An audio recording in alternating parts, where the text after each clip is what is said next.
Hello, नमस्कार, good morning, सुप्रभात। Daily current affairs में आप सभी का हार्दिक स्वागत है।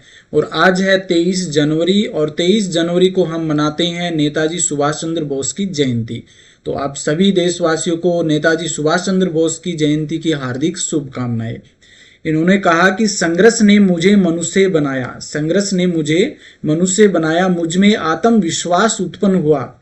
संघर्ष ने मुझे मनुष्य बनाया, मुझ में आत्मविश्वास उत्पन्न हुआ जो पहले मुझ में नहीं था। और इनका एक प्रसिद्ध नारा है, तुम मुझे खून दो मैं तुम्हें आजादी दूंगा। आप सभी को नेताजी सुभाष चंद्र बोस की जयंती की हार्दिक शुभकामनाएं।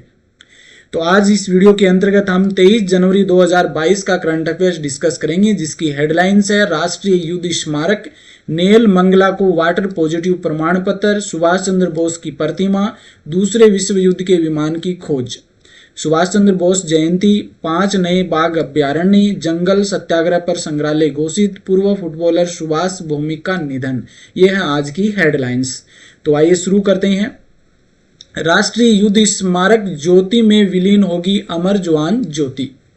इंडिया गेट पर अमर जवान ज्योति की लो लगभग 50 साल बाद बुझाई जाएगी। 50 साल से लगातार ये लो जल रही है अमर जवान ज्योति पर, और अब यह ज्योति राष्ट्रीय युद्ध स्मारक की लो में विलीन हो जाएगी। सैन्य अधिकारियों के मुताबिक अमर जवान ज्योति की लो शुक्रवार दोपहर को बुझाकर राष्ट्रीय युद्ध स्मारक की ज्वाला में मिला दिया जाएगा। यानी कि शुक्रवार दोपहर को अमर जवान ज्योति की लो बुझाई जाएगी और इसे राष्ट्रीय युद्ध स्मारक की ज्वाला में मिला दिया जाएगा। यह राष्ट्रीय युद्ध स्मारक इंडिया गेट की दूसरी तरफ 400 मीटर की दूरी पर है। और यह अमर जवान ज्योति का उद्घाटन तत्कालिक प्रधानमंत्री श्रीमती इंदिरा गांधी ने 26 जनवरी 1972 को किया था। तो अमर जवान ज्योति, इसका उद्घाटन है तत्कालिक प्रधानमंत्री श्रीमती इंदिरा गांधी ने 26 जनवरी 1972 को किया था। और ये किस लिए किया था? इनका निर्माण वो भारतीय सैनिकों की याद में एक स्मारक के रूप में किया गया था। 1971 में भारत का पाकिस्तान के साथ युद्ध हुआ था। यानी 1971 में भारत पाक युद्ध हुआ था, जिसमें जो सैनिक शहीद हुए थे उनकी याद में इस स्मारक के रूप में इसका निर्माण किया गया था। प्रधानमंत्री श्री नरेंद्र मोदी ने 25 जनवरी 2019 को राष्ट्रीय युद्ध स्मारक का उद्घाटन किया था। तो राष्ट्रीय युद्ध स्मारक कब बना था? राष्ट्रीय युद्ध स्मारक है ये, इसका उद्घाटन 25 जनवरी 2019 को इसका उद्घाटन किया गया था श्री नरेंद्र मोदी जी के द्वारा। इस स्मारक में ग्रेनाइट पर स्वर्ण अक्षरों में 25,942 सैनिकों के नाम अंकित हैं। कितने?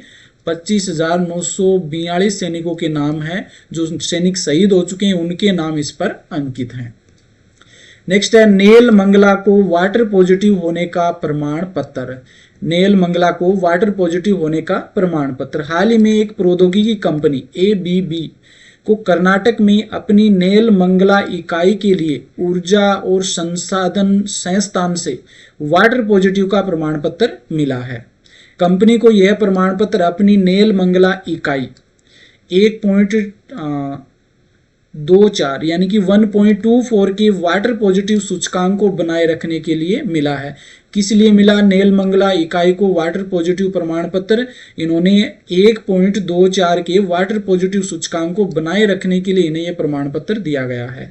कंपनी ने वाटर पॉजिटिव होने के लिए 6R दृष्टिकोण लागू किया है। एक टेक्निक इस्तेमाल की है 6R, जिसमें जल का पुनर्चक्रण, वर्षा जल का उपयोग, रिचार्ज वेल, मीठे पानी के उपयोग में कमी, पानी की खपत की रियल टाइम निगरानी, पुनर्भरण और पानी बचत जैसे तरीके शामिल हैं। इन सभी यानी कि 6R टेक्निक को इस्तेमाल करके जल को बचाने में महत्वपूर्ण भूमिका निभाई है नेल मंगला, जो कि कर्नाटक में ABB कंपनी की एक इकाई है, जिसे वाटर पॉजिटिव होने का प्रमाण पत्र मिला है। नेक्स्ट है इंडिया गेट पर लगेगी सुभाष चंद्र बोस की प्रतिमा। सुभाष चंद्र बोस की 125वीं जयंती से पहले प्रधानमंत्री श्री नरेंद्र मोदी ने घोषणा की है कि स्वतंत्रता आंदोलन में उनके योगदान को सम्मान करने के लिए इंडिया गेट पर उनकी प्रतिमा स्थापित की जाएगी। तो अभी जो आज जो हम जयंती मना रहे हैं, 125वीं जयंती मना रहे हैं, और इससे पहले प्रधानमंत्री श्री नरेंद्र मोदी ने घोषणा की है कि स्वतंत्रता आंदोलन में सुभाष चंद्र बोस के योगदान को देखते हुए इंडिया गेट पर उनकी प्रतिमा स्थापित की जाएगी। पीएम मोदी ने कहा कि जब तक प्रतिमा स्थापित नहीं की जाए तब तक नेताजी का होलोग्राम लगाया जाएगा। पीएम मोदी नेताजी की जयंती 23 जनवरी को होलोग्राम प्रतिमा का अनावरण करेंगे। देखो यहाँ पर आप देख सकते हैं, ये है इंडिया गेट और ये है सुभाष चंद्र बोस का होलोग्राम, जहाँ पर पीएम मोदी नेताजी की जयंती है वो 23 जनवरी को इसी होलोग्राम प्रतिमा का अनावरण करेंगे। अरुणाचल प्रदेश में मिला दूसरे विश्व युद्ध के दौरान गायब हुआ विमान। अरुणाचल प्रदेश में लगभग 77 साल बाद एक लापता द्वितीय विश्व युद्ध के विमान की खोज की गई, यानी कि 77 साल से लापता था द्वितीय विश्व युद्ध के दौरान जो विमान, उसकी खोज की गई है अरुणाचल प्रदेश में।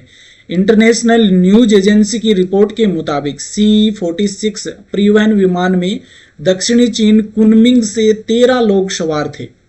जब यह 1945 की शुरुआत में अरुणाचल प्रदेश राज्य के पहाड़ी हिस्से में तूफानी मौसम में खो गया था, यानी कि चीन कुनमिंग के 13 लोग इसमें सवार थे और 1945 में अरुणाचल प्रदेश में जो तूफानी मौसम था उसमें ये खो गया था और 77 साल बाद इसकी खोज की गई है।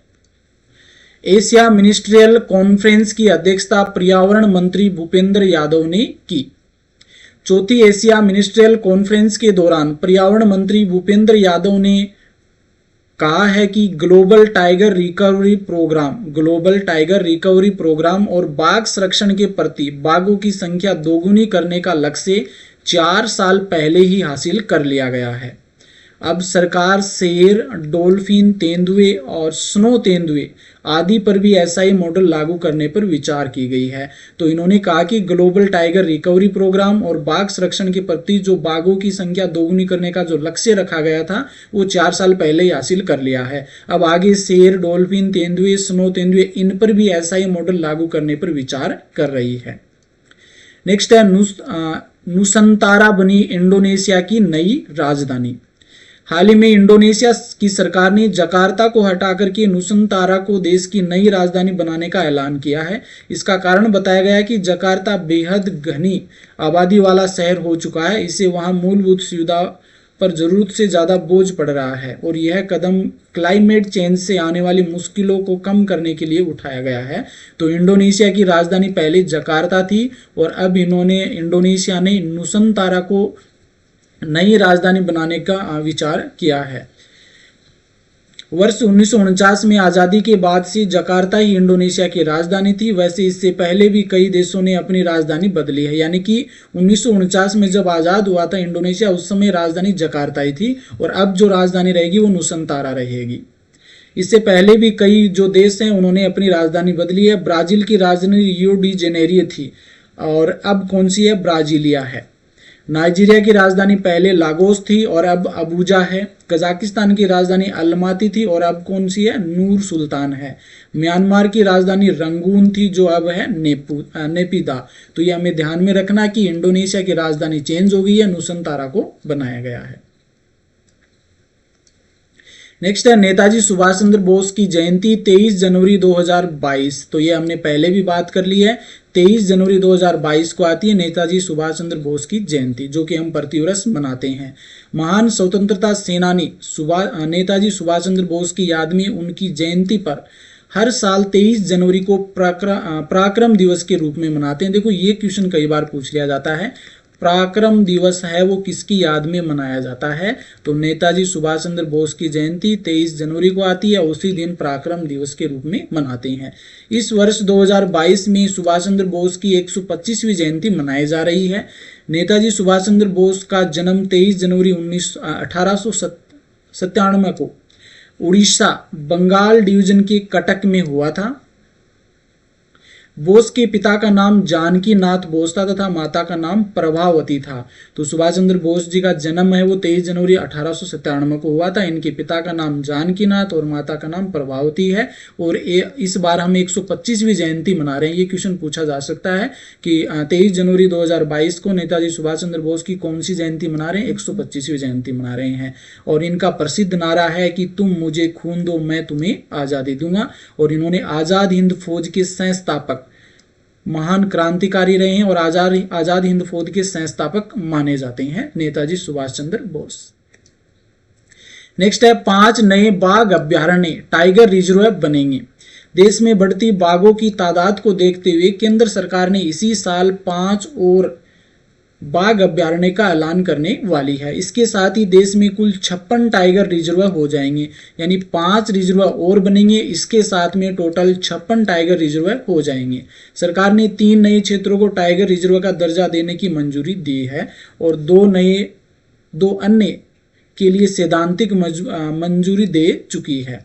जिन 3 क्षेत्रों को टाइगर रिजर्व के तौर पर मंजूरी दी गई है उनमें कर्नाटक का MM हिल्स इलाका, छत्तीसगढ़ का गुरु घासीदास नेशनल पार्क, और राजस्थान का रामगढ़ विषधारी इलाका। और जिसकी तस्वीर आप यहाँ पर देख सकते हैं, राजस्थान का रामगढ़ विषधारी इलाका। तो ये हमारे लिए इम्पोर्टेंट है राजस्थान में होने वाले प्रतियोगी परीक्षाओं के लिए कि 3 जो टाइगर रिजर्व के लिए मंजूरी दी है उनमें राजस्थान का कौन सा शामिल है? रामगढ़ विषधारी इलाका। इसके अलावा अरुणाचल प्रदेश के दिबांग वन्यजीव अभ्यारण्य, बिहार के कैमूर अभ्यारण्य को भी टाइगर रिजर्व का दर्जा देने की सैद्धांतिक मंजूरी दी है। तो इस प्रकार से टोटल 56 टाइगर रिजर्व हो जाएंगे। नेक्स्ट है 1930 के जंगल सत्याग्रह की स्मृति में बनेगा संग्रहालय। केंद्रीय संस्कृति मंत्रालय ने महाराष्ट्र की पुसद में एक संग्रहालय की स्थापना की प्रक्रिया शुरू कर दी है। इस संग्रहालय का निर्माण राष्ट्रीय स्वयं सेवक संघ RSS के संस्थापक डॉक्टर केशव बलिराम हेडगेवार की अगुवाई में हुई जंगल सत्याग्रह की स्मृति में किया जाएगा। तो यहाँ पर आप देख सकते हैं इसकी तस्वीर भी, एक नया संग्रहालय की स्थापना की प्रक्रिया शुरू कर दी गई है और ये किसके द्वारा निर्माण किया जाएगा? राष्ट्रीय स्वयं सेवक संघ RSS के द्वारा के संस्थापक डॉक्टर केशव बलिराम हेडगेवार की अगुवाई में जंगल सत्याग्रह की स्मृति में किया जाएगा। इस परियोजना का काम दीनदयाल बहुउद्देशीय प्रसारक मंडल की ओर से किया जाना है। इसके CEO गजानन पशोदकर ने बताया है कि मंडल को केंद्रीय मंत्रालय से संबंध में पत्र प्राप्त हुआ है। डॉक्टर केशव बलिराम हेडगेवार ने पुसद में 21 जुलाई 1930 को नागरिक अवज्ञा आंदोलन के हिस्से के रूप में इस आंदोलन की अगुवाई की थी। तो यहाँ पर आप इनकी तस्वीर भी देख सकते हैं। RSS के जो संस्थापक थे, RSS का निर्माण जो संस्थापक थे डॉक्टर केशव बलिराम हेडगेवार की अगुवाई में जंगल सत्याग्रह की स्मृति में किया जाएगा।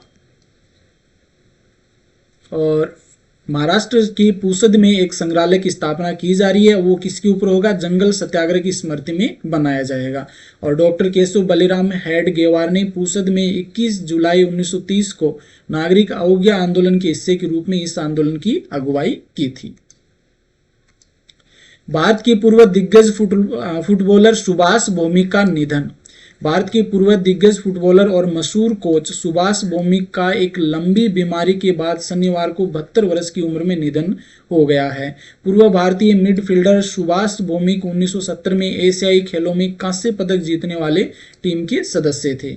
सुभाष भौमिक ने मोहन बागान व ईस्ट बंगाल में कोच के रूप में कार्य किया है। उन्हें कोलकाता मैदान का जोस मारिन्हो कहा जाता है, जोस मारिन्हो। तो सुभाष भौमिक जो कि पूर्व दिग्गज फुटबॉलर थे, इन्होंने 1970 में एशियाई खेल में जो कांस्य पदक जीता था उस टीम के सदस्य थे।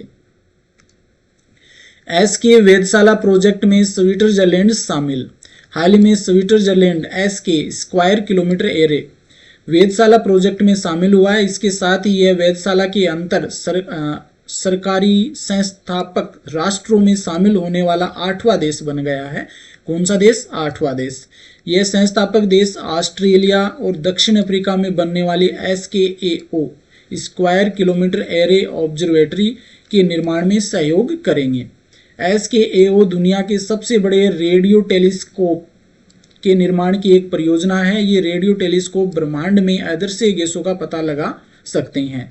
अंतरिक्ष की ब्रह्मांडीय धूल से घिरे क्षेत्रों की भी जानकारी दे सकेंगे। तो SKO दुनिया के सबसे बड़े रेडियो टेलीस्कोप निर्माण की एक परियोजना है, जिसके द्वारा रेडियो टेलीस्कोप ब्रह्मांड में अदृश्य गैसों का पता लगाया जा सकेगा। अंतरिक्ष ब्रह्मांडीय धूल से घिरे क्षेत्रों की जानकारी भी दे सकेगा।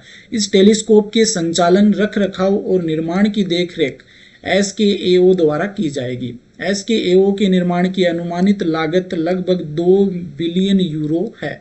इसका मुख्यालय है यूनाइटेड किंगडम। तो SKO का मुख्यालय कहाँ है? United kingdom.